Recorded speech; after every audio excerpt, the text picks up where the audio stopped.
आदाब, नमस्कार, good evening. कैसे हो आप सब? उम्मीद है अच्छे होंगे।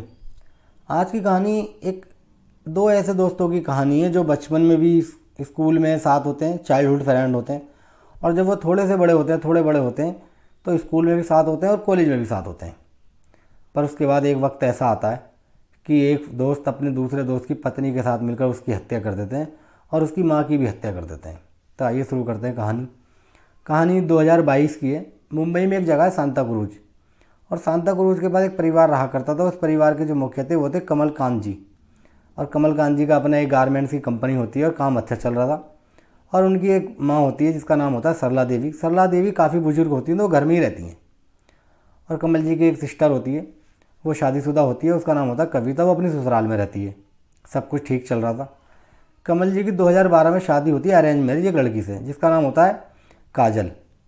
और काजल की शादी जब होती है उसके कुछ टाइम बाद इन्हें एक बेटा होता है और उसके बाद दूसरा बेटा होता है कुछ टाइम के बाद। और इनकी शादी को लगभग 10 साल हो जाते हैं। और वक्त के साथ इनके रिश्तों में खटास आनी शुरू हो जाती है। और एक दिन इतनी खटास आ जाती है कि काजल अपने दोनों बच्चों को लेती है और अपने मैके चली जाती है। जब वो मैके चली जाती है तो वहाँ जाने के बाद वो जब कुछ टाइम रहती है वहाँ पर, तो उसे एहसास होता है कि घर चलाने के लिए पैसों की भी ज़रूरत होती है और परिवार के लोगों की भी ज़रूरत होती है। क्यों ना मैं अपने वापस ससुराल लौट जाऊँ। वो इस बारे में कमल से बात करती है और वापस अपने ससुराल लौट जाती है। जब वहाँ जाके उसकी सास देखती है सरला देवी, तो वो काफ़ी खुश होती है कि मेरी बहू भी आ गई और मेरे दोनों पोते भी आ गए। उसके बाद सब नॉर्मल रहता है। जून भी ख़त्म हो जाता है, जुलाई भी ख़त्म हो जाता है। उसके बाद शुरू होता है अगस्त। अगस्त की लास्ट वीक में 24 अगस्त को कमल जी के पेट में दर्द होता है और वो अपने नज़दीक के ही डॉक्टर के पास जाता है जो उनका फैमिली डॉक्टर होता है। और उसको बताता है कि मेरे पेट में दर्द हो रहा है। तो वो डॉक्टर दवाई दे देता है। और जब कमल जी दवाई को खाते तो उन्हें आराम नहीं होता। उसके बाद दोबारा जाते हैं और वो अब की बार वो दवाई देता है, अपने पास से भी देता है और मेडिकल से भी देता है। और कमल जी जब वो दवाई को खाते हैं जब भी आराम नहीं होता। उसके बाद वो तीसरी बार उस डॉक्टर के पास जाते हैं और जाके बताते हैं कि मेरा दर्द लगातार बढ़ रहा मगर आराम नहीं हो रहा। तो डॉक्टर कहता है मैंने तुम्हें हर तरह की दवाई दी थी, तुम एक काम करो किसी बड़े हॉस्पिटल में चले जाओ और हो सके तो तुम बॉम्बे हॉस्पिटल में चले जाओ। उसके बाद अगले दिन कमल कांत जी बॉम्बे हॉस्पिटल में पहुंचते हैं और वहाँ जाकर डॉक्टर को सारी बात बताते हैं। डॉक्टर उनकी सारी बात को सुनते हुए उन्हें एडमिट कर लेते हैं। जब उन्हें एडमिट कर लेते हैं तो एडमिट के 3 दिन वो एडमिट रहते हैं और कुछ उन्हें आराम होता है दर्द में। जब दर्द में आराम होता है तो उसके बाद वो वहाँ से डॉक्टर उन्हें डिस्चार्ज कर देते हैं और कमल कांत जी अपने घर आ जाते हैं। जब वो घर आते हैं तो उसके थोड़ी सी देर के बाद कुछ टाइम के बाद फिर दर्द होता है। और अब की बार दर्द इतना होता है कि उन्हें फिर दोबारा हॉस्पिटल जाना पड़ता है। अब ये दोबारा बॉम्बे हॉस्पिटल पहुँचते हैं। जब ये दोबारा पहुँचते हैं तो वहाँ जाकर जब डॉक्टर देखते हैं और बात करते हैं कि ये बताते हैं कि मेरे दोबारा दर्द हो रहा है। तो डॉक्टर कहते हैं कि तुम्हारी हमने जो भी नॉर्मली जांच थी वो भी कर ली, वो भी नॉर्मल है। अब तुम एडमिट हो जाओ और हम तुम्हारी पूरी बॉडी चेकअप करते हैं। उसके बाद वो पूरी बॉडी चेकअप करते हैं, उसे एडमिट कर लेते हैं कमल कांत जी को। और कुछ रिपोर्ट तो जब भी आ जाती है 4 घंटे बाद, और कुछ रिपोर्ट आती है 2-3 दिन के बाद। और 1-2 रिपोर्ट को आने में टाइम लग जाता है। एक रिपोर्ट आती है 13 सितंबर को। उसके बाद जब वो रिपोर्ट आती है डॉक्टर उस रिपोर्ट को देखते हैं। एक ब्लड की होती है, एक और होती है।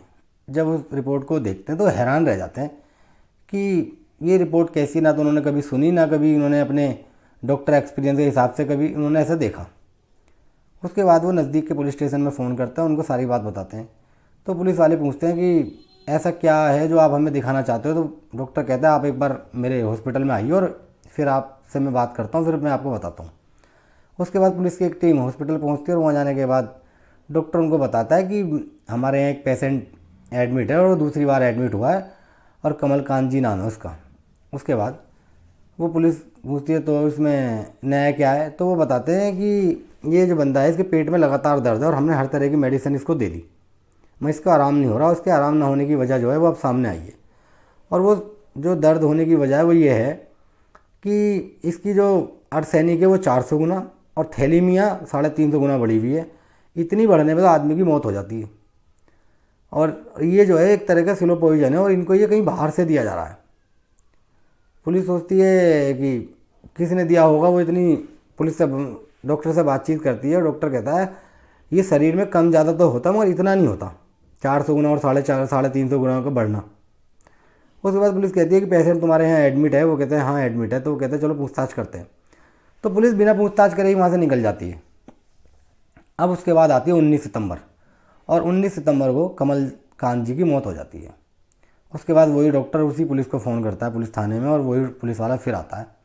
और अब की बार जब पुलिस वाला ये सुनता है कि उसकी जिसको पेशेंट से हमें बात करनी थी उसकी मौत हो गई, तो ये सोचता है कि काश मैं उससे बात कर लेता, शायद कुछ क्लू मिल जाता। अब ये बात बड़े अफसरों के तक, पुलिस के बड़े अफसरों तक पहुंचती है, और पुलिस के बड़े अफसर तय करते हैं कि ये टेक्निकल मामला हो सकता है, इसमें क्राइम ब्रांच से इस केस की जांच कराई जाए। तो फिर वो क्राइम ब्रांच को इसकी जांच की यूनिट को जांच दे देते हैं, क्राइम ब्रांच यूनिट 9 को। और क्राइम ब्रांच इसकी जांच करती है, तो सबसे पहले वो जाती है कमल कांत जी के घर, और वहाँ जाने के बाद कमल कांत जी की पोस्टमार्टम रिपोर्ट आती है, और रिपोर्ट से पता लगता है कि कमल कांत जी की जो मौत हुई है वो आर्सेनिक और थैलीमिया के बढ़ने से हुई है।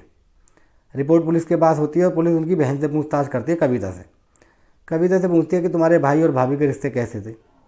तो इससे पहले कि रिश्ते के बारे में बताती है, इससे पहले वो बताती है कि अभी 1 महीना हुआ है लगभग, मेरी माँ का भी इंतकाल हो गया, मेरी माँ की भी मौत हो गई है।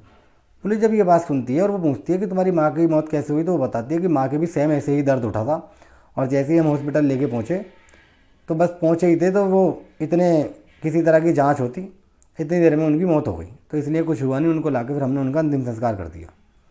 तो पुलिस सोचती है कि ऐसा कैसा दर्द है कि जो 1 महीने में दो लोगों की मौत हो गई। उसके बाद पुलिस उससे और पूछताछ करती है कविता से, कमल जी की बहन से, और पूछती है तुम्हारे भैया और भाभी के रिश्ते कैसे थे। तो वो बताती है भैया और भाभी की शादी को लगभग 10 साल हो गए, और उनके 2 बच्चे हैं, एक 6 साल का, एक 8.5 साल का। और अभी कुछ टाइम पहले भाभी अपने घर से लौटी हैं, लगभग 6 से 7 महीने में। पुलिस वजह पूछती है कि ये 6-7 महीने पहले क्यों अपने घर चली गई, तो वो बताती है कि भैया और भाभी में बन नहीं रही, झगड़े होते हैं। इसी बात को लेकर भाभी दोनों बच्चों को लेकर घर चली गई थी, और उसके बाद अभी लास्ट 23 जून को ही ये घर वापस लौटी हैं। तो बोले हिसाब लगाते हैं लगभग अभी 2 महीने हुए हैं, 24 अगस्त की बात है, और 2 महीने हुए हैं अभी आए हुए काजल को। उसके बाद वो काजल से पूछताछ करते हैं, तो काजल से कहते हैं कि ये जो तुम्हारे हस्बैंड की मौत हुई है और जो तुम्हारी मदर इन लॉ की मौत हुई है, मदर इन लॉ की मौत को तो हम नहीं कह सकते, मगर एक ही कहानी है, भी से पेट में दर्द हुआ, तो उसको भी हम यही मान के चल रहे हैं कि उनको भी यही स्लो पॉइजन दिया गया, आर्सेनिक और थैलेमिया। तो वो और तुम हो सकता है कि तुम्हें और तुम्हारे बच्चों को दिया यही जहर दिया जा रहा हो, तो तुम अपनी ब्लड की जांच कराओ, और हम उसकी जांच की रिपोर्ट देखना चाहते हैं। तो ये बात जब काजल सुनती है तो वो हैरान रह जाती है और मना कर देती है। वो कहती है मैं अपनी ब्लड की टेस्ट की जांच नहीं कराऊंगी। पुलिस ये बात सोचती है कि जिसके एक पति की और मदर इन लॉ की मौत हो गई, वो ब्लड टेस्ट कराने क्यों मना कर रही है। अब पुलिस का पूरा फोकस काजल के ऊपर होता है, और वो काजल को बिना बताए जांच शुरू करती है। और जब जांच शुरू करती है वो काजल का नंबर और कमल का नंबर निकालती है, और दोनों की कॉल डिटेल निकालती है। जब कॉल डिटेल निकालती है तो कॉल डिटेल में एक नंबर, काजल के फ़ोन में एक नंबर ऐसा मिलता है जो संदिग्ध होता है, मगर उस पर शक करने की कोई ऐसी वजह नहीं होती, और वही सेम नंबर उसके कमल के फ़ोन में भी होता है। तो पुलिस सोचती है कि ये दोनों के नंबर, दोनों की लगातार उस शख्स से बात हो रही है, ये नंबर किसका है, मगर शक करने का भी कुछ नहीं होता, क्यों कमल जी के भी फ़ोन में होता है वो नंबर। उसके बाद पुलिस और पूछताछ करती है, और पड़ोसी से और लोगों से पूछताछ करती है, जांच करती है अपनी, तो पता लगता है ये जो नंबर है ये हितेश जैन का है, जो काजल का भी फ्रेंड होता है और कमल का बचपन का फ्रेंड है।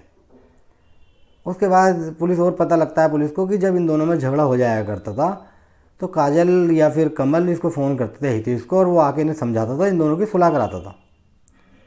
उसके बाद पुलिस हितेश को पूछताछ के लिए नहीं बुलाती है, फिर और जांच करती है। तो और जांच के दौरान पुलिस को ये सामने बात आती है कि जब ये सुलह कराता था हितेश जैन, तो हितेश जैन सुलह कराने के दौरान कमल की वाइफ काजल और हितेश करीब आ गए थे, और दोनों में प्यार हो गया था। और प्यार होने के बाद इन दोनों ने फैसला किया कि हम दोनों को एक होना है, और एक होने के लिए हमें इसे कमल को रास्ते से हटाना होगा। उसके बाद ये प्लान बनाते हैं कि भाई काजल अपने दोनों बच्चों को लेकर अपने मैके जाएगी, और जब पूरा प्लान तैयार हो जाएगा ये फिर वापस अपने ससुराल आ जाएगी।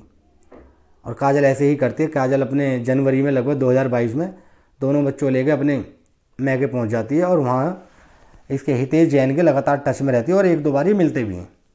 जब ये मिलते हैं तो काजल उससे कहते हैं हितेश जैन से कि इन्हें ऐसी मौत देनी है जो ये मर भी जाए और किसी को कानो कान खबर भी न लगे, और इनकी पोस्टमास्टर रिपोर्ट में भी ऐसा कुछ ना आए, नॉर्मल लगे सब।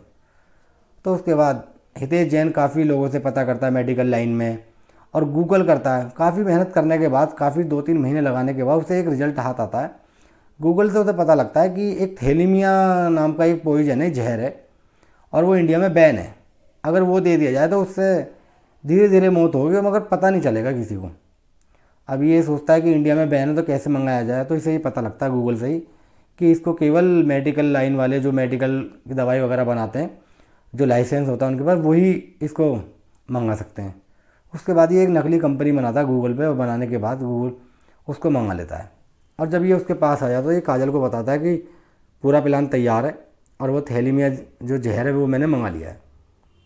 उसके बाद ये काजल और ये दोनों दोबारा मिलते हैं हितेश जैन, और मिलने के बाद हितेश जैन काजल को वो जहर देता है और कहता है कि तुम इसे जूस या कॉफ़ी कोल्ड ड्रिंक में मिला के दे देना, धीरे धीरे इनकी दोनों में से दोनों की मौत हो जाएगी, माँ की भी और कमल की भी। कि माँ को मारना इसलिए ज़रूरी था, अगर कमल मर जाता तो उसकी सारी प्रॉपर्टी वो माँ के नाम हो जाती, और अब दोनों ही मर जाएंगे तो किसके नाम होगी? बच्चों के नाम और बीवी के नाम। बच्चे वो रखना चाहती है। तो इसके बाद वो दोनों, उसके बाद वो कमल से बात करती है, और बात करने के बाद काजल ससुराल अपने लौट आती है, ये बहाना बनाकर कि मुझे पछतावा है और अब हम खुशी खुशी साथ रहेंगे। उसके बाद ये खाने में मिला के देने की सोचती है, मगर खाना तो सबके लिए अलग अलग नहीं बन सकता, तो वो कमल को कोल्ड ड्रिंक या फिर जूस या कॉफ़ी या चाय में मिला के धीरे धीरे देने लगी। और इसी दौरान वो उसकी माँ को भी लगातार दे रही थी। माँ तो बुजुर्ग थी काफ़ी, तो उनको ये जल्दी असर कर गया और उनकी ऑन द स्पॉट मौत हो गई। केवल हॉस्पिटल तक ही पहुँचे थे, कोकिलाबेन हॉस्पिटल, और वहाँ डॉक्टर चेक भी नहीं कर पाए सही तरीके से, और वो उनकी मौत हो गई। तो पुलिस भी भेज देते थे कि इनकी मौत हो गई, और ना ही कोई अंतिम संस्कार होता, ना कोई पोस्टमार्टम होता और ना कोई कुछ होता है, और वो वापस आके उनका अंतिम संस्कार कर देते हैं। तो उनकी तो एक थ्योरी है कि भाई ये कहानी है ही बस, कि उनके पास कोई सबूत भी नहीं है, कि पोस्टमार्टम रिपोर्ट भी नहीं है, तो इसलिए उनको तो कह नहीं सकते। उसके बाद पुलिस के पास कमल की तो रिपोर्ट होती है पोस्टमार्टम की। उसके बाद जब पुलिस को ये पता लगता है कि ये ऐसे ऐसे धीरे धीरे जहर दे रही थी, और पहले इनकी मदर इन लोगों की, फिर इसके पति की मौत हुई। उसके बाद पुलिस को पूरे पुख्ता सबूत मिल जाते हैं, और पुलिस इन दोनों को 3 दिसंबर 2022 को उठा लेती है, और उठाने के बाद इन्हें थाने बुलाती है और इन्हें सारी कहानी सुनाती है कि तुमने किस तरह से गूगल करके और नकली कंपनी बना के थैली में का जहर मंगाया, और तुम दोनों किस तरह करीब आए। और उसके बाद काजल बहाना बना के, लड़ाई का बहाना बनाकर दोनों बच्चों को ले अपने मैके आ गई, और लगभग 6 महीने तक यहाँ रही। और उसके बाद दोनों बच्चों को अपने ये कह के कि मुझे अपने गलती का एहसास है और पछतावा, वापस अपने ससुराल आ जाती है, और आने के बाद इस काम को अंजाम देती है। उसके बाद दोनों के पास कोई चारा नहीं होता और दोनों अपना जुर्म कबूल लेते हैं। अब पुलिस इसके जो काजल के जो पति होता है कमल, उसकी ही पोस्टमार्टम की रिपोर्ट होती है, इन दोनों का इकबाल जुर्म होता है। अब जो काजल की जो सास होती हैं सरला देवी, उनके बारे में इनके पास पुलिस के पास कोई सबूत नहीं होता, और पुलिस अब इन दोनों को जेल भेज के कोर्ट में चार्जशीट पेश करती है। अब देखते हैं कि इन्हें कितनी सज़ा होती है। तो ये थी कहानी। आप सबको कैसी लगी हमें कमेंट बॉक्स में बताएं, और हमारे चैनल को सब्सक्राइब करें। मिलते हैं एक और नई कहानी के साथ, तब तक के लिए शुक्रिया, बहुत बहुत शुक्रिया।